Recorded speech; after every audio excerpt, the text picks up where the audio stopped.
A Bíblia diz, no livro de Provérbios, no capítulo 24, nos versículos de 1 a 34.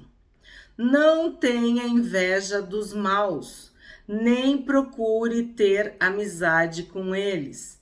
Sabe as más companhias que corrompem os bons costumes? Me diga com quem andas e eu te direi quem és.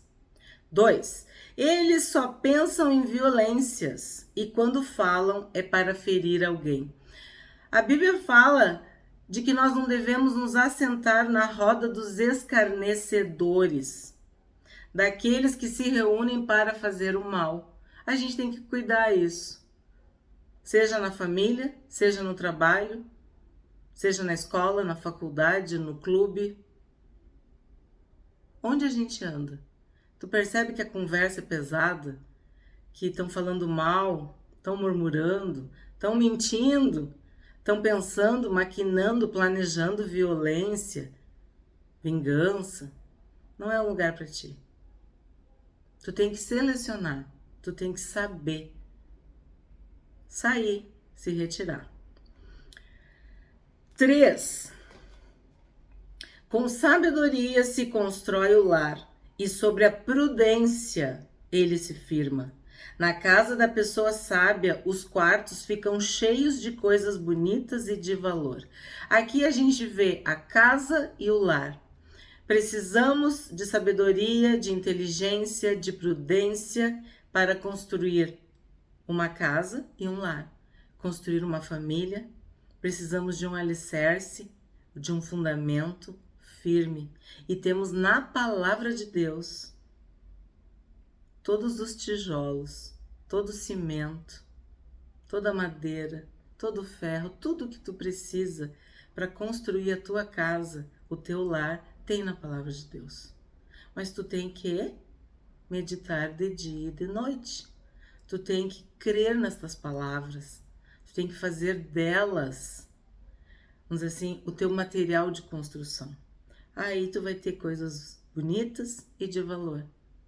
Seja do ponto de vista material ou do ponto de vista natural ou espiritual ou da alma, dos relacionamentos, dos teus sentimentos. Enfim, Deus vai te abençoar em todas as dimensões da tua vida. 5. Ser sábio é melhor do que ser forte. O conhecimento é mais importante do que a força. Afinal, antes de entrar numa batalha, é preciso planejar bem. E quando há muitos conselheiros, é mais fácil vencer. Temos visto que a sabedoria vale mais que a força. O que adianta um leão morto, né? O que adianta? A força sem sabedoria é brutalidade, é violência, é agressividade, é ameaça.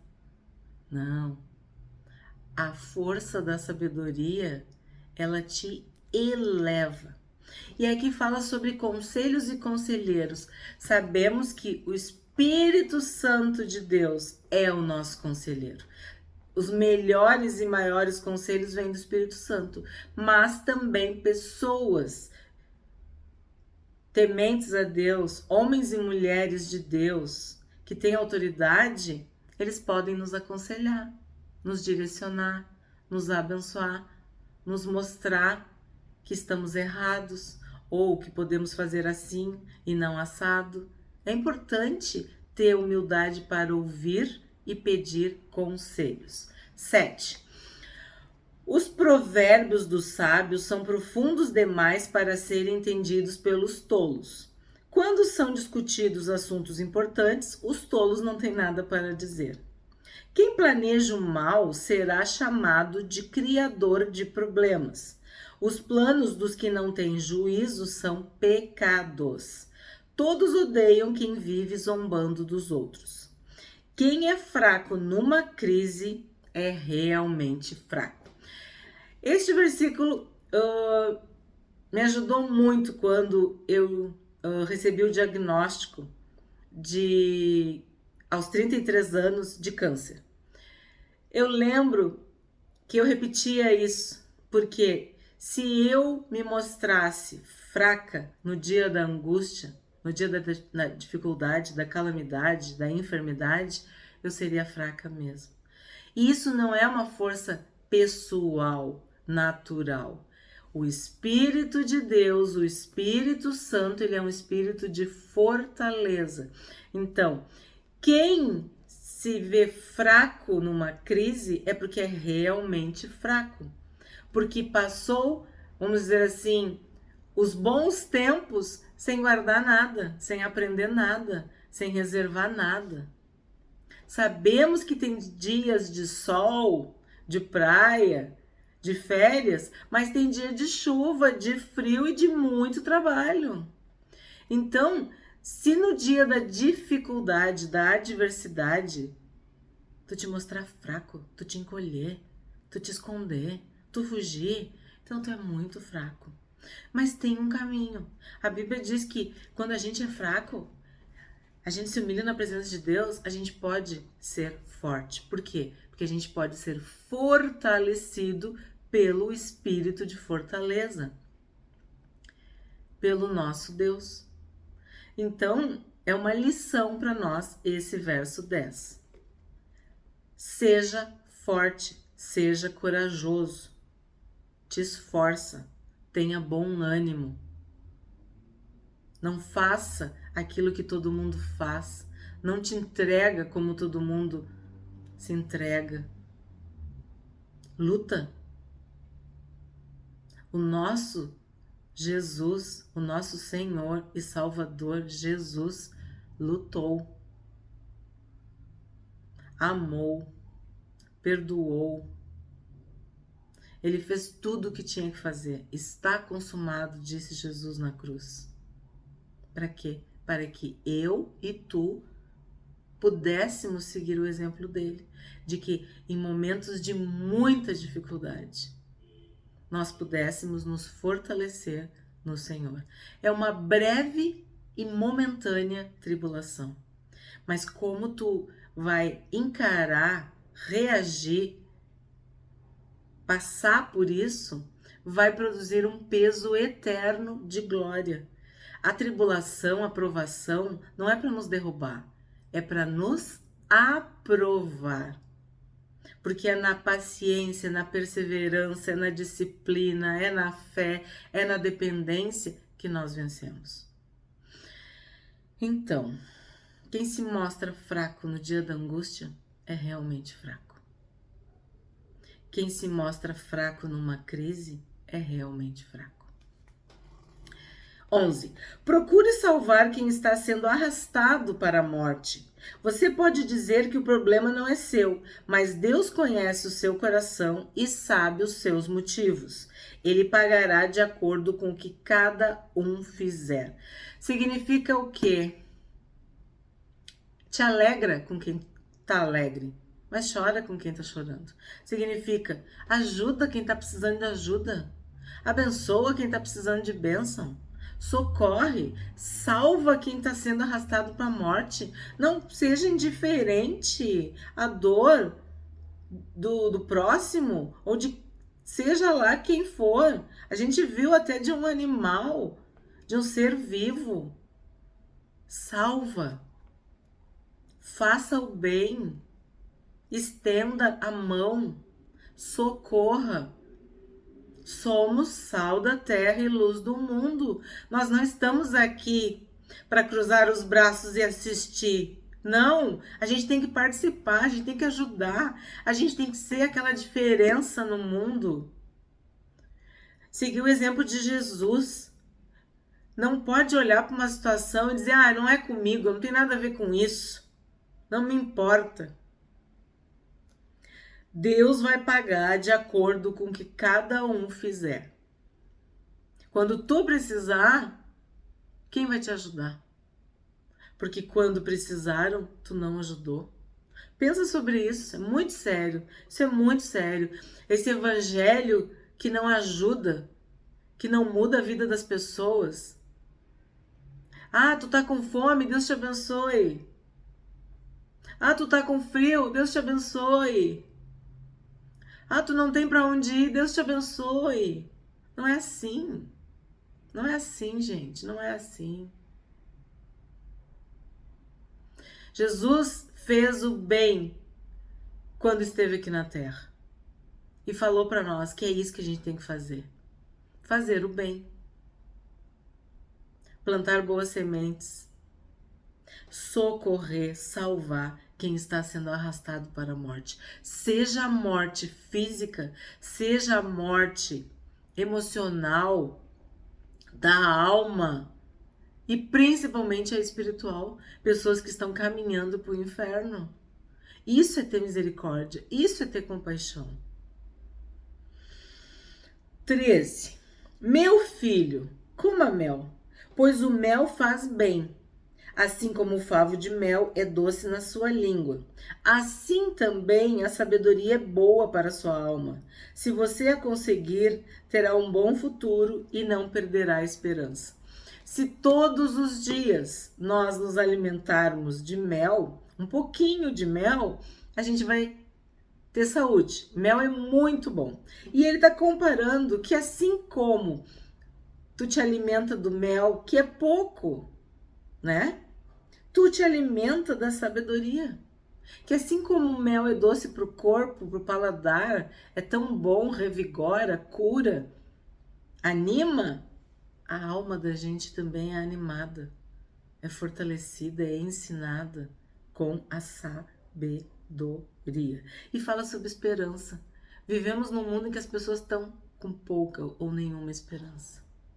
Estão perdendo a fé. E a Bíblia diz que nos últimos dias a iniquidade ia se multiplicar e o amor de muitos ia esfriar. Então, precisamos estudar, meditar, nos alimentar da palavra de Deus, para não perdermos a esperança e, mais do que isso, para podermos dar esperança, fortalecer outros, falar do amor de Deus, para que haja fé nesses corações. Porque quando o Senhor Jesus voltar, ele vai encontrar fé na terra? Ou as pessoas vão estar todas perdidas? Cada um de nós pode fazer a sua parte. E eu tenho dito para vocês, às vezes um vídeo que tu compartilha, um versículo da Bíblia, uma mensagem, uma oração pode mudar o dia daquela pessoa, pode mudar a vida de alguém. Agora, se tu não faz nada, se tu não dá nenhum passo em direção ao semelhante, ao próximo, como que tu vai ajudar? Como que tu vai abençoar? Como que tu vai mudar este mundo? Como tu vai salgar? Como tu vai iluminar? Tem que fazer alguma coisa para que as pessoas tenham esse bom futuro, tenham essa esperança, acreditem que é possível ser feliz e viver uma vida feliz, abundante, abençoada. Que existe um Salvador, existe Jesus, o Senhor, existe um Espírito que é santo, que habita conosco. Por que que tu quer felicidade só para ti? Por que tu não fala para quem está do teu lado que ela também pode encontrar o Senhor da glória, encontrar o perdão dos seus pecados, encontrar esperança, a vida eterna? 15. Você, homem perverso, não fique espiando a casa do homem honesto para assaltá-la.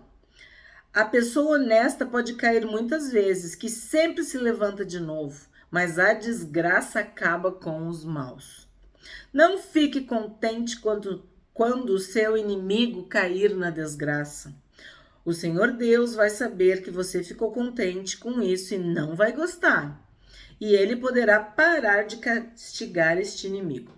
Este capítulo de Provérbios já tem 2 vídeos no canal. Quando eu chego num versículo que eu acho muito importante, mas eu vou passar, eu podem ver que eu falo isso. Por quê? Porque já tem vídeo que a gente trabalhou de uma forma mais detalhada. 19. Não se revolte por causa dos maus, nem tenha inveja deles. Os pecadores não têm futuro, eles são como uma luz que está se apagando. É o que eu estou dizendo. Os pecadores estão indo para o inferno. E todos nós, um dia, vimos essa luz brilhar. Recebemos o Senhor Jesus no nosso coração, na nossa vida. E fizemos meia volta. Então, nós temos que testemunhar, evangelizar, falar do amor de Deus para as pessoas. Por quê? Porque as pessoas estão sem futuro. As pessoas estão tendo a sua luz apagada, elas estão se apagando. E elas precisam saber que há uma luz eterna que brilha para sempre. 21. Meu filho, tema a Deus, o Senhor, e respeite as autoridades. Não se envolva com as pessoas que se revoltam contra eles, pois num instante elas podem se arruinar. Você pode fazer uma ideia da destruição que Deus ou as autoridades podem causar? É aquele, vamos assim, ditado: não faça justiça com as próprias mãos, porque a ira do homem não produz a justiça de Deus. É o que a Bíblia diz. Então, não fica revoltado, revoltoso, fazendo baderna, quebra-quebra, gritando, se revoltando. Não é por aí. Dobra teus joelhos e ora. Jejua, chora, clama, faz com que o teu Deus te ouça. E espera pela justiça. Tu crê que Deus é fiel? Tu crê que Deus é o justo juiz? Tu crê que Deus é o Altíssimo e vê tudo o que acontece na terra?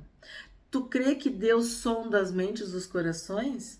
Que aquele homem mais poderoso, maligno, autoritário, ditador, o Senhor conhece o coração dele? E que ele não é nada diante de Deus? Sabe, toda vez que eu vejo um ímpio reinando, mandando, eu lembro da história de Nabucodonosor, que se achava. E Deus disse: ah, é? Então tá, tu vai virar agora um boi, vai pastar. Não suja tuas mãos. Não faça justiça pelos teus próprios meios. Espera pelo Senhor. 23. Estas coisas também foram ditas por homens sábios. O juiz não deve favorecer ninguém. Se ele declarar inocente um homem que é culpado, será amaldiçoado e odiado por todos. Porém, os juízes que castigam o culpado receberão bênçãos e gozarão de boa fama. Sim, podemos pedir para que Deus use as instituições e os homens de bem para fazer justiça. A resposta sincera é sinal de uma amizade verdadeira. Olha que coisa mais linda. Amigo não é aquele que bate nas tuas costas e diz: ah, tá tudo bem, não sei o quê. Não, amigo é aquele que fala a verdade. A resposta sincera é sinal de uma amizade verdadeira. Não construa sua casa, nem forme o seu lar até que as suas plantações estejam prontas e você esteja certo de que pode ganhar a vida. Lembra que eu falei, tem vídeo no canal, a importância de ganhar, de trabalhar, de adquirir, de poder guardar, de poder reservar. Como nós temos falado sobre isso, né? Se você não tiver motivo, não seja testemunha contra o seu vizinho, nem fale mal dele. Nunca diga: vou lhe pagar com a mesma moeda, vou acertar as contas com ele. Eu andei pelos campos e plantações de uva de um homem tolo e preguiçoso. Tudo estava cheio de espinhos e coberto de mato, e o muro de pedras havia caído. Isso aqui para mim é o sinal da desolação. Um homem tolo e preguiçoso, tudo estava cheio de espinho e de mato, e o muro de pedras havia caído. Olhei para aquilo e pensei bem, e aprendi a seguinte lição: durma um pouco mais, cruze os braços e descanse mais um pouco. Mas enquanto você estiver dormindo, saiba que a pobreza o atacará como um ladrão armado. Significa que tu vai ser pego desprevenido. Seja por uma chuva, seja por uma doença, seja até por um ladrão. Enfim, algo ruim vai acontecer, porque essa pessoa está despreparada. Ela não está alerta, ela não está usando da sua disciplina, da sua perseverança, da sua persistência, do seu trabalho, do seu esforço. Ela simplesmente está entregue às suas vontades e aos seus desejos. E claro, a preguiça que a gente também viu que cria o caos para a pessoa e para o ambiente. O que a gente aprendeu hoje? Que com a sabedoria se edifica a casa, que com inteligência ela se firma e que pelo conhecimento ela se encherá de bens preciosos. Tanto a casa quanto o lar, tanto a parte material quanto a parte social e espiritual, as relações da família. O sábio tem mais poder que o forte. Quem acha a sabedoria terá um bom futuro e não será frustrada a sua esperança. E essa pessoa será abençoada e abençoará a muitos.